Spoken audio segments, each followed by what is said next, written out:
প্রতিষ্ঠিত করবো ইনশাআল্লাহ। আল্লাহ পাক আমাদের এই আহ্বানকে, এই চেতনাকে কবুল করুন। সবাইকে মোবারকবাদ।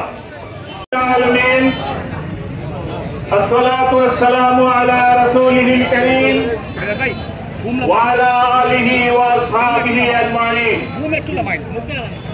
আজকে এই গণমিছিল পরবর্তী সমাবেশে উপস্থিত সংগ্রামী নেতৃবৃন্দ, সংগ্রামী কুলাউড়াবাসী, আপনারা জানেন 2024 সালের 5ই আগস্ট ছাত্র জনতার গণ আন্দোলনে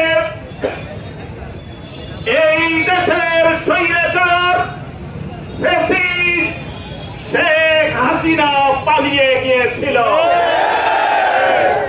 তারই বর্ষপূর্তি উপলক্ষে আজকের এই গণমিছিলের আয়োজন।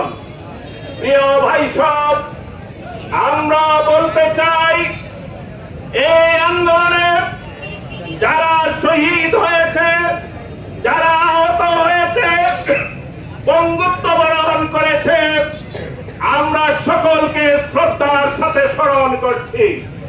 আমরা বলতে চাই, যদিও কোটা বিরোধী আন্দোলনের নামে এই আন্দোলন শুরু হয়েছিল, পরবর্তীতে এই আন্দোলন গণ আন্দোলনে রূপ দিয়েছিল এবং শেখ হাসিনার পতনকে ত্বরান্বিত করেছিল।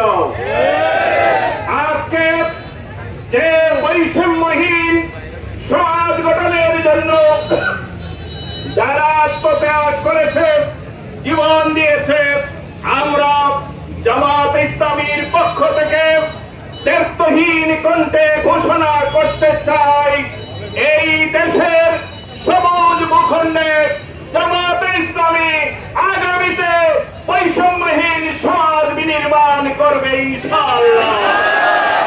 প্রিয় ভাই সব, আজকে বৈষম্য দূরীভূত হবে। আমরা বিশ্বাস করি, যদি এই সমাজে আল কোরআনের আইন প্রতিষ্ঠিত হয়, জামাত ইসলামী শুরু থেকে নিয়ে আজ পর্যন্ত সেই কোরআনের আইন বাস্তবায়নের জন্য আন্দোলন করছে। আসুন আগামী দিনের নির্বাচনে আপনারা জামাত ইসলামীর হাতকে শক্তিশালী করে দাঁড়িপাল্লা আমার গায়ে ভোট দানের মাধ্যমে এই দেশে একটি ইনসাফ ভিত্তিক বৈষম্যহীন মানবিক সরকার গঠনে আপনারা ঐক্যবদ্ধ হবেন।